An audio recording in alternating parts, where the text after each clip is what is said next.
আসসালামু আলাইকুম প্রিয় শিক্ষার্থী বন্ধুরা, তোমরা যে যেখানে আছো তোমাদেরকে স্বাগত। আশা করি তোমরা ভালো আছো। বাংলা স্কুল অ্যান্ড কলেজের পক্ষ থেকে অনলাইন ক্লাসে তোমাদেরকে স্বাগত।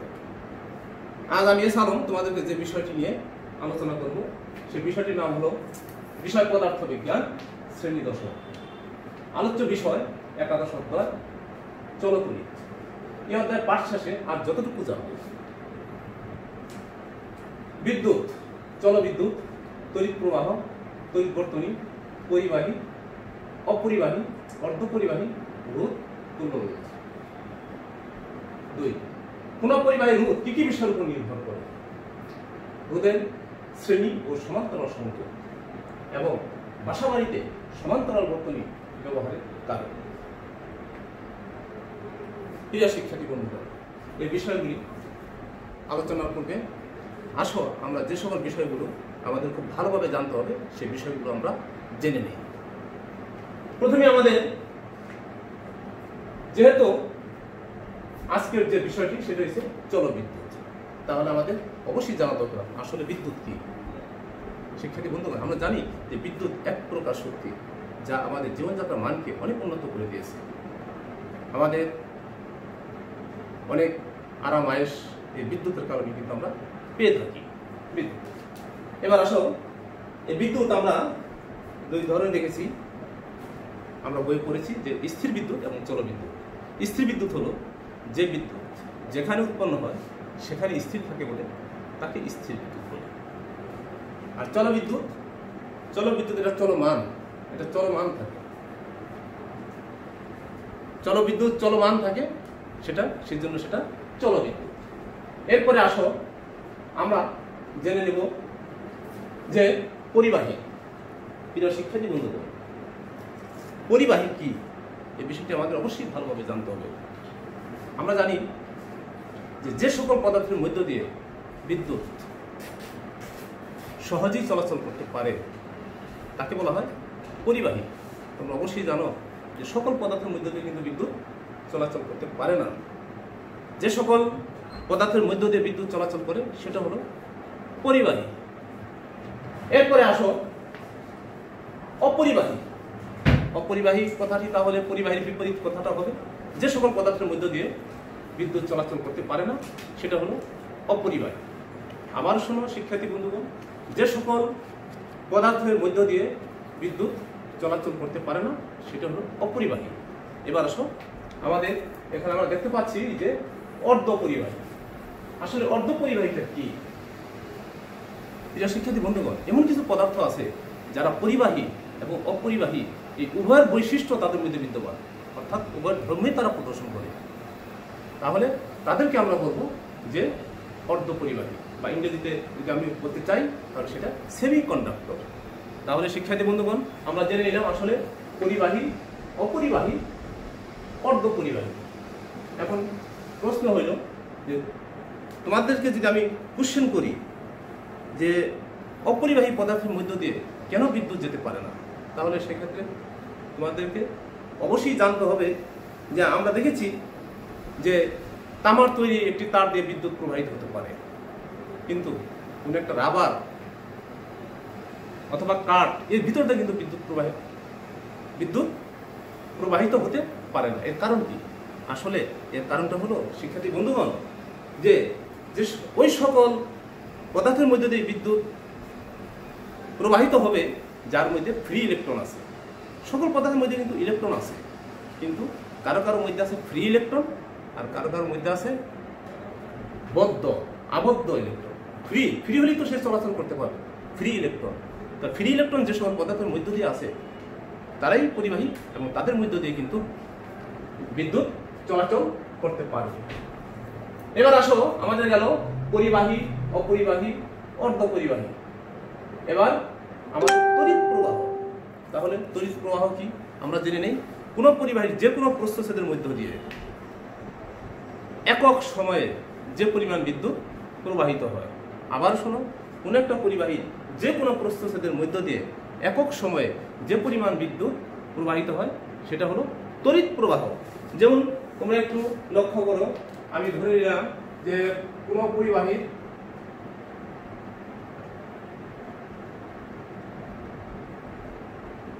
কোন পরিবাহীর মধ্য দিয়ে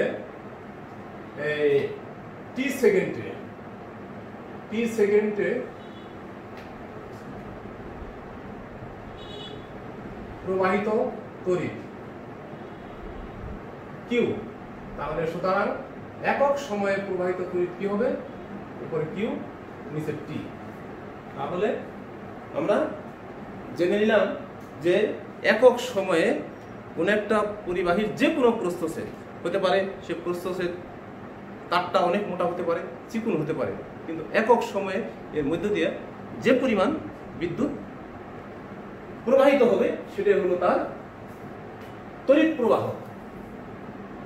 এবার আসো আমরা জেনে নিব আসলে এই রোধ। দেখো আমি এখানে ইন্ডিকেট করছি, তোমরা একটু হোয়াইট বোর্ডে তাকাও, এখানে রোধ শব্দটা আছে। আসলে রোধ শব্দটা দ্বারা বোঝায় এটা বাধা। পরিবাহীর যে ধর্মের কারণে তার প্রবাহে বিঘ্ন ঘটে সেটি হলো রোধ। তোমরা অবশ্যই দেখেছো যে একটি হাইওয়ে রাস্তার পাশে যদি কোনো স্কুল বা কলেজ থাকে সেখানে একটা আইল্যান্ডের মতো দেওয়া থাকে। কেন? কারণ হাইওয়ে রাস্তা দিয়ে যে আমরা ট্রাক বলি, বাস বলি, যে যানবাহনগুলি যায় তার গতি রোধ করার জন্য একটা আইল্যান্ড সেখানে স্থাপন করা হয়। এই আইল্যান্ড স্থাপন করার কারণটা কি? যে তার গতিকে রোধ করা, তাকে বাধা প্রদান করা। তাহলে আমরা বুঝলাম যে বাধা দান করাই হলো রোধের কাজ। তাহলে প্রবাহকে বাধা দান করাই হলো রোধের কাজ। তাহলে আমরা রোধের সংজ্ঞাটা আবারও জেনে নিই যে পরিবাহী যে ধর্মের কারণে তার মধ্য দিয়ে প্রবাহিত তড়িৎ বাধাগ্রস্ত হয় সেটাই হলো রোধ। এখন আসো এই রোধ, এবার আসে রোধের পরে আমার যে এটা আছে সেটা হচ্ছে তুল্য রোধ। এখানে আছে অবশ্যই তুল্য রোধ। দেখো তুল্য রোধ হলো এমন একটি জিনিস যে রোধের কোনো সন্নিবেশের পরিবর্তে যদি একটি মাত্র রোধ ব্যবহার করা হয়, একটি মাত্র রোধ যখনই ব্যবহার করব তখন যদি ওই বর্তনীর বিদ্যুৎ প্রবাহ আর বিভব পার্থক্যের কোনো পরিবর্তন না হয় তাহলে উক্ত সন্নিবেশই হলো উহার তুল্য রোধ। যেমন আমি তিনজন স্টুডেন্টকে বললাম তোমরা 3 গ্লাস, একজন 1 গ্লাস করে পানি আনো, তো সম পরিমাণ তিনজনে আমাকে 3 গ্লাস পানি এনে দিল। কিন্তু অন্য একজন স্টুডেন্ট ওই তার একটি গ্লাস ওই 3 জনের সমান পানি এনে দিল, তাহলে সে ওই 3 জনের কাজ একাই করলো।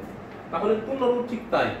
এখানে এই অনেকগুলো রোধের সন্নিবেশ থাকে, কিন্তু সেই রোধগুলো সরিয়ে নিয়ে বিচ্ছিন্ন করে সেখানে এমন একটা মানের রোধ তৈরি করব যে রোধরা তৈরি করলে পরিবাহীর বিদ্যুৎ প্রবাহ আর বিভব পার্থক্যের কোনো পরিবর্তন যদি না হয় তাহলে সেটি হলো আমার তুল্য রোধ।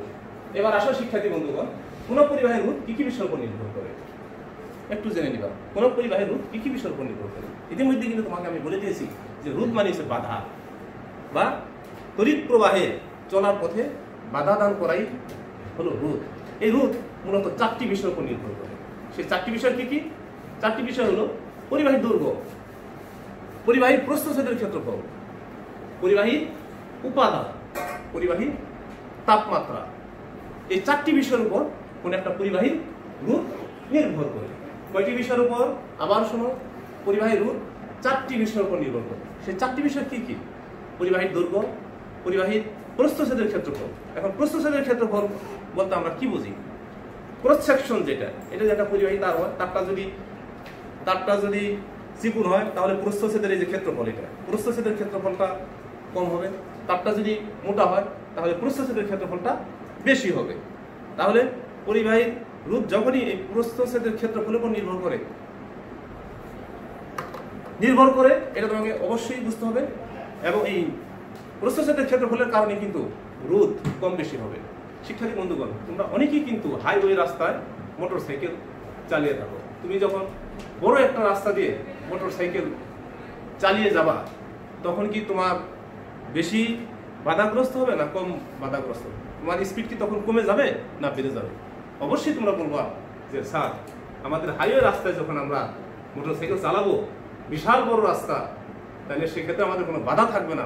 সেখানে বাধা যখন না থাকবে, বাধা যখন কম থাকবে, তাহলে আমাকে বুঝতে হবে যে রাস্তা যদি বড় হয় তাহলে আমাদের চলার বাধাও কম। ঠিক পরিবাহী প্রস্থচ্ছেদের ক্ষেত্রফল যদি বড় হয়, শিক্ষার্থী বন্ধুগণ, যদি মোটা তার হয় তাহলে এই মোটা তারের যে প্রস্থচ্ছেদের ক্ষেত্রফল, এর ভিতর দিয়ে যেভাবে বিদ্যুৎ প্রবাহিত হবে, কিন্তু তারটা যদি চিকন হয়, চিকন তারের মধ্য দিয়ে কিন্তু সেভাবে বিদ্যুৎ প্রবাহিত হতে পারবে না।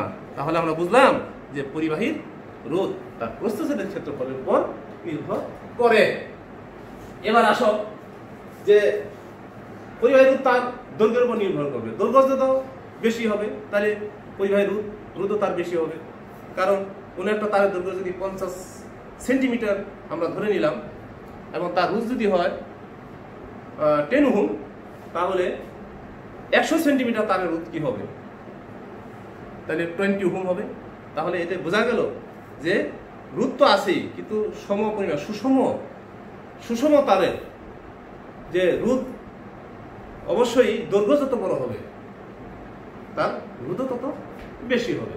এবার আসো প্রিয় শিক্ষার্থী বন্ধুগণ, আমরা পরিবাহী রোধ কি কি বিষয়ের উপর নির্ভর করে তার দুটি কথা আমি বললাম, যে দৈর্ঘ্যের উপর এবং ওই পরিবাহী প্রস্থচ্ছেদের ক্ষেত্রফলের উপর। আরেকটি পরিবাহীর উপাদান, আরেকটা উপাদান, আমি যে পরিবাহীতে বিদ্যুৎ যাচ্ছে সেটা কি উপাদানের তৈরি। আমরা জানি যে এক একটা উপাদানের এক একটা গুণগত মান থাকে। যেমন তামার তারের রোধ যতটুকু হবে, কিন্তু রূপার তারের রোধ তার চেয়ে কম হবে। আবার একটি লোহার তৈরি একটি তার, সেই তারের রোধ আবার বেশি হবে। তাহলে এখানে ওই মেটালের উপর নির্ভর করতেছে তার কন্ডাক্টিভিটি, তার পরিবাহকতা কিসের উপর নির্ভর করতেছে? মেটালের উপর। যেমন তামার তার দিয়ে খুব ইজিলি বিদ্যুৎ ফ্লো করতে পারে, আবার তার চেয়ে বেশি রূপার তার দিয়ে করতে পারে। আবার তামার তারের চেয়ে এরকম যে আয়রন মেটাল দিয়ে যদি আমাদের তৈরি করা হয়, তাহলে তার ভিতর দিয়ে কিন্তু আবার বিদ্যুৎ কম ফ্লো করতে পারে। তার কারণ কি? এর কারণ হলো যে উপাদান যদি ভিন্ন হয়, বিভিন্ন পরিবাহীর উপাদান যদি ভিন্ন হয়, তাহলে তার রোধও কিন্তু ভিন্ন হবে। কেননা এক একটা গুণগত, এক একটা মেটেরিয়ালের এক একটা গুণগত মান থাকে। কেন মান থাকে? তাহলে সেটা আমাকে বুঝতে হবে। তুমি আরেকটু লক্ষ্য করো শিক্ষার্থী বন্ধুগণ, তোমরা যখন পিচ ঢালা রাস্তার উপর দিয়ে যখন তুমি মোটর সাইকেল চালিয়ে যাও, তখন তোমার যে রোধ থাকে, আর ইটের তৈরি রাস্তা দিয়ে যখন তুমি মোটর সাইকেল চালিয়ে যাও, তাহলে কি এই রাস্তার ডিফারেন্সের কারণে, অর্থাৎ একটা পিচের তৈরি আর একটা ইটের তৈরি, এই দুই কারণে কিন্তু আমাদের রোধ কম বেশি হয়ে থাকে। তাহলে পিচ ঢালা রাস্তার রোধ এই কম, আর ইটের তৈরি যে রাস্তা তার রোধ কিন্তু অনেক বেশি। ঠিক তেমনি ভাবে আমাদের উপাদান যদি রূপা হয় বা তামা হয়, তাহলে এই মেটেলের কারণে আমাদের এই রোধ কম বেশি হবে। এবার আসো তাপমাত্রা কম বেশির কারণে রোধ কিন্তু কম বেশি হয়ে যায়। যখন কোন একটা পরিবাহীর তাপমাত্রা বেড়ে যায়, তখন পরিবাহীর মধ্যে যে অণুগুলো থাকে সেটা কিন্তু প্রচন্ড বেগে কাঁপতে থাকে। তাহলে যখনই কাঁপতে থাকে, তখন আমরা তো জানি পরিবাহীর মধ্যে দিয়ে ইলেকট্রন ফ্লো করার নামই তো বিদ্যুৎ। এখন যখন কাঁপতে থাকবে, আমি যখন একটা ব্রিজ পার হয়ে যাব, সেই ব্রিজটা যদি কাঁপতে থাকে, এবং তাহলে আমার যে চলার যে গতি, সেই গতিটা কিন্তু শিক্ষার্থী বন্ধুগণ কমে যাবে। তাহলে তোমাদের বুঝতে হবে, যেহেতু যদি তাপমাত্রা বেড়ে যায়, তাহলে পরিবাহীর মধ্যে যে অণুগুলো প্রচন্ড বেগে কাঁপতে থাকে, যখন ওই কাঁপাকাঁপি অবস্থায় আমাদের যে ইলেকট্রন ফ্লো করে, তখন তার গতি রোধ করা হয়। এই জন্য তাপমাত্রা বেড়ে গেলে পরিবাহীর রোধও বেড়ে যায়। আসো এবার প্রিয় শিক্ষার্থী বন্ধুগণ, আমাদের আরো আলোচনা আছে রোধের শ্রেণী ও সমান্তরাল সংযোগ। একটু দেখো, তুমি বইগুলির দিকে তাকাও। আমি এখানে দিয়েছি রোধের অনুক্রমিক সংযোগ। এখানে কয়টি রোধ? R1, R2, R3, তিনটি রোধকে তুমি দেখেছো। তিনটি রোধকে আমি পরস্পর একজনের পিছে আরেকজনকে আমি সংযুক্ত দিয়েছি। অর্থাৎ R1 রোধের শেষ প্রান্ত R2 রোধের প্রথম প্রান্তের সাথে বিভিন্ন যাবত সংযুক্ত দিয়েছি। আবার দেখো R3 রোধের প্রথম প্রান্ত এবং R2 রোধের শেষ প্রান্ত, এটা C বিন্দুতে আমি সংযুক্ত দিয়েছি। এবং আমরা দেখেছি যে যখন কতগুলি রোধকে এমনভাবে সন্নিবেশিত করা হয়, যখন প্রথম রোধের শেষ প্রান্ত দ্বিতীয় রোধের প্রথম প্রান্ত এবং দ্বিতীয় রোধের শেষ প্রান্ত তৃতীয় রোধের প্রথম প্রান্ত এভাবে সংযোগ দেওয়া হয় এবং সবগুলি রোধের মধ্য দিয়ে যদি একই প্রবাহ বিদ্যমান থাকে, দেখো এখানে তো এই যে আমাদের এখানে যে আমার পুশ, এখানে এই যে সোর্স অফ দা এই কারেন্ট, এই যে আমাদের এখান থেকে বিদ্যুৎ সাপ্লাই হচ্ছে, আই বিদ্যুৎ সাপ্লাই হচ্ছে, এই বিদ্যুতে কিন্তু সবার মধ্য দিয়ে কিন্তু একই প্রবাহ চলছে। তাহলে কি এটা শিক্ষার্থী বন্ধুগণ, এটা অনুক্রমিক সংযোগ। আমার দেখো ডান পাশে আরেকটি বর্তনী আছে, সেটা হলো সমান্তরাল সংযোগ। এই সমান্তরাল সংযোগে আমরা কি দেখেছি যে তিনটি রোধ, একটা R1, R2, R3 আমরা দেখেছি। এই তিনটি রোধের প্রথম প্রান্তের একটা সাধারণ বিন্দু, মনে করো সাধারণ বিন্দুতে আমি এখানে যদি এ দিয়ে নির্দেশ করি, তাহলে এ তার একটি সাধারণ বিন্দু, আবার অপর প্রান্ত অপর একটি সাধারণ বিন্দু, এই যে এখানে বি তার সাধারণ বিন্দু। অর্থাৎ যখন কতগুলি রোধকে এমন ভাবে সজ্জিত করা হয় যে সবগুলি রোধের প্রথম প্রান্তে একটি সাধারণ বিন্দু এবং অপর প্রান্তে অপর একটি সাধারণ বিন্দুতে সংযুক্ত থাকে এবং সবগুলি রোধের উভয় প্রান্তে একই বিভব পার্থক্য বজায় থাকে। দেখো এখানে যেহেতু এখানে একটি পয়েন্ট আর এখানে একটি পয়েন্ট, তাহলে এই তিনটা রোধের প্রথম প্রান্তে এটা শেষ হবে, তাহলে তো এখানে আমাদের বিভব পার্থক্য কিন্তু অবশ্যই সেম হবে, কিন্তু বিভব পার্থক্য বজায় থাকে। তাহলে সেটা হলো কি আমাদের, সেটা হলো আমাদের সমান্তরাল সংযোগ। সমান্তরাল সংযোগে সেটা আমাদের কি সমান্তরাল সংযোগ। এই সমান্তরাল সংযোগ দেখো এখান থেকে বিদ্যুৎ কিন্তু আমাদের ফ্লো করছে, এখান থেকে আমার বিদ্যুৎ যাচ্ছে, এখানে এসে এই বিন্দু এসে সে কয়টা পথ পেলো, একটু খেয়াল করো, এই বিন্দু এসে সে কয়টা পথ পেয়েছে, সে তিনটা পথ পেয়েছে। এদিক দিয়ে যে গেছে R1 তে যে গেছে তার নাম I1, R2 তে যে গেছে তার নাম I2 এবং R3 তে যে গেছে তার নাম I3।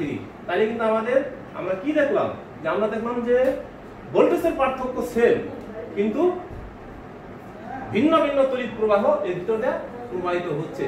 এই ধরনের সংযোগকে বলা হয় সমান্তরাল সংযোগ। এবার আসো সর্বশেষ কোশ্চেন আমরা বলবো যে বাসাবাড়িতে সমান্তরাল বর্তনী ব্যবহারের কারণটা কি। বাসাবাড়িতে আমরা কেন সমান্তরাল সংযোগে আমাদের যে তড়িৎ উপকরণগুলো আছে সেগুলোকে আমরা কেন সমান্তরাল সংযোগে দিয়ে থাকি। এখন দেখো আমি একটা এখানে সমান্তরাল সংযোগে একটা দিয়েছি, এটা আমাদের সোর্স অফ ইলেকট্রিসিটি, এটা হচ্ছে উৎস, বিদ্যুৎ উৎস। তাহলে বিদ্যুৎ উৎস দেখো এখানে আমি সমান্তরাল সেট করেছি, এক জায়গায় ফ্যান সেট করেছি এক পথে, আরেক পথে এলইডি বাল্ব, এরপর একটা ফ্রিজ দিয়েছি।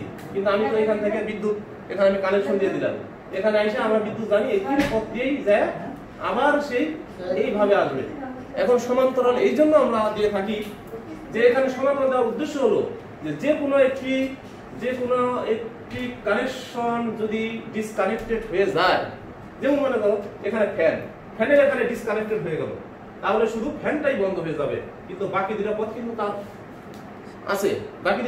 আছে, তখন সে এই এদিক দিয়ে একটা ডিসকানেক্ট হয়ে গেলে বাকি দুইটা জ্বলবে। আবার দেখা গেল যে এই এলইডি বাল্ব ডিসকানেক্টেড হয়ে গেল, তাহলে ফ্যান এবং ফ্রিজ চলবে। যার কারণে কিন্তু আমার এই বাসাবাড়িতে আমরা সমান্তরাল সংযোগ দিয়ে থাকি। অপরদিকে দেখাও এই অনুক্রম সংযোগে দেখো যে আমি একই সিরিজে আমি কি সেট করেছি, ফ্যান সেট করেছি এবং এলইডি বাল্ব সেট করেছি, ফ্রিজ সেট করেছি। এখন এই পথে আমরা জানি যে বিদ্যুৎ যে পথে যায় ওই পথে আর ফিরে আসে না। তাহলে এখান দিয়ে যখন আমাদের বিদ্যুৎ প্রবাহ হবে, এখানে যে কোনো এক জায়গায় কানেকশন যদি ডিসকানেক্ট হয়ে যায় তাহলে কিন্তু আর আমাদের কোনো এখানে এই এলইডি বাল্বের এখানে যদি ডিসকানেক্ট হয় তাহলে আমার ফ্যানও ঘুরবে না, এলইডি বাল্বও জ্বলবে না এবং ফ্রিজও চলবে না। তাহলে আমাদের কি হবে, আমাদের অনুক্রমিক সংযোগ আমাদের জন্য এই সঠিক হবে না। তাহলে বাসাবাড়ির জন্য আমরা সাধারণত সমান্তরাল সংযোগ দিয়ে থাকি। প্রিয় শিক্ষার্থী বন্ধুগণ, আজকে আমি এস আলম তোমাদের পদার্থবিজ্ঞানের উপর যতটুকু পড়াইলাম এতটুকু তোমরা অবশ্যই বাসায় লাইন টু লাইন বই পড়বে এবং আরও সুন্দর করে বুঝতে পারবে এবং তোমরা অনলাইন ক্লাসে সম্পৃক্ত থাকবে। তোমাদের আশেপাশে যে সকল বন্ধুবান্ধব আছে তাদেরকে সবাইকে এই সম্পৃক্ত থাকার জন্য বলবে। আমরা আশা করি তোমরা ভালো থাকো। পরবর্তী অনলাইন ক্লাসে তোমরা অবশ্যই অংশগ্রহণ করবে। এই কথা বলে আমি আমার এই ক্লাস আজ সমাপ্তি ঘোষণা করছি। আসসালামু আলাইকুম।